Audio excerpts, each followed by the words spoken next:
Dear students, good morning. As you know, our topic under discussion is tenses. We have already discussed the present tense, that means present simple, present continuous, present perfect, and present perfect continuous.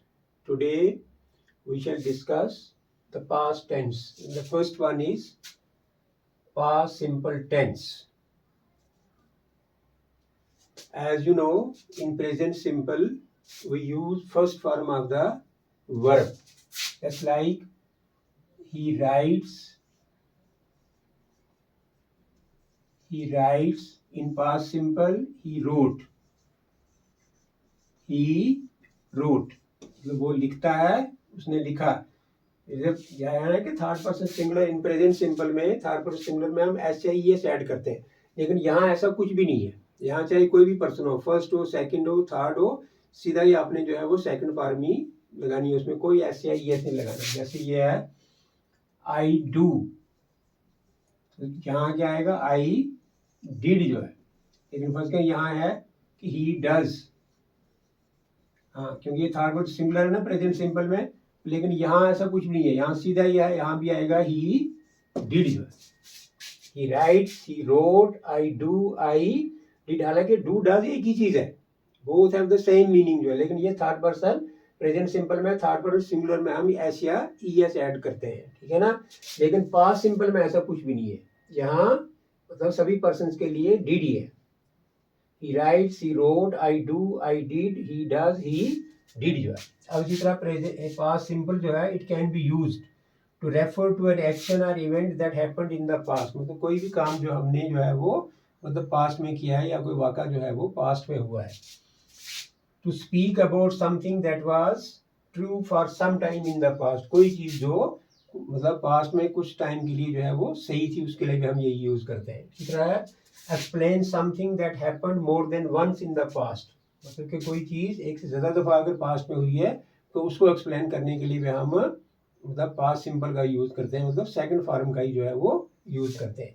अब इसका structure है, पहले affirmative sentences, मतलब sentences having the positive sense. जैसे subject plus V2 जो है, subject plus V2, second form of the verb. He studied for 7 years in this school, कि वो उसने इस स्कूल में 7 साल तक पढ़ाई की जो है, मतलब नियरेस्ट पास्ट है.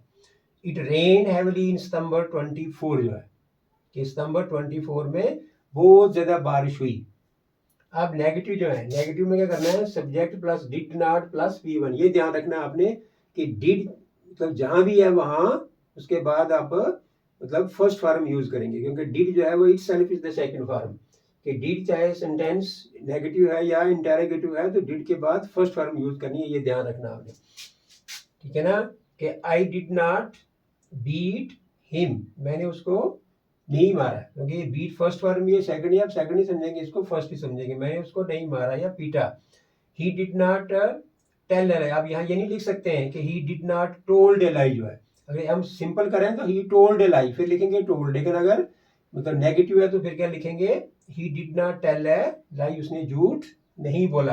अब इंटेरोगेटिव सेंटेंस में भी ऐसा ही है, क्योंकि इंटेरोगेटिव में क्या करते हैं हम? Helping verb we write in the beginning of the sentence जो है, सेंटेंस के शुरू में लगाते हैं. Did plus subject plus V1 plus sign of interrogation.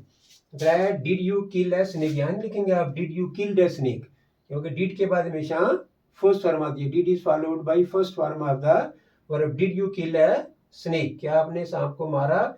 Did they play the match yesterday, कि क्या उन्होंने कल जो है वो मैच खेला. अब इस तरह कुछ और सेंटेंसेस है कि Ganesh stayed in America for 2 years, कि गणेश 2 साल की जो है वो अमेरिका में ठहरा. My brother waited hours at the railway station, कि मेरे भाई ने रेलवे स्टेशन पर कई घंटे जो है वो इंतजार किया. नेक्स्ट है हाउ मेनी. क्वेश्चन अगर पूछना है इस तरीके से भी कर सकते हैं कि how many plays did Shakespeare write जो है. How many plays did Shakespeare wrote नहीं लिखेंगे, राइट. के शेक्सपियर के एक ड्रामाटिस्ट हुआ है, ठीक है ना, प्ले राइट हुआ है. कि हाउ मेनी, इंग्लिश का हाउ मेनी प्ले, के शेक्सपियर ने कितने प्ले जो थे वो लिखे. इसी तरह है ये नेगेटिव है, ही डिड नॉट अटेंड.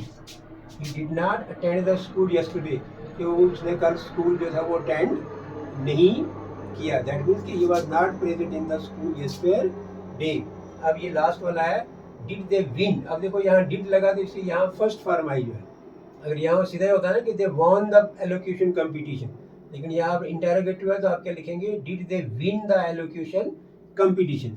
अब देखो एक स्पीच होती है, एक होता है एलोक्यूशन। स्पीच क्या होता है, it is an oral expression. जो है स्पीच क्या है ना, स्पीच इज, मैं डिफरेंस बताऊं आपको स्पीच और एलोक्यूशन में। Speech is an oral expression, oral expression जो है।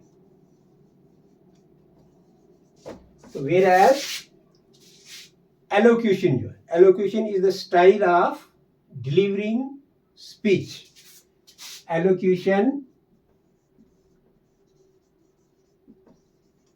is the style of delivering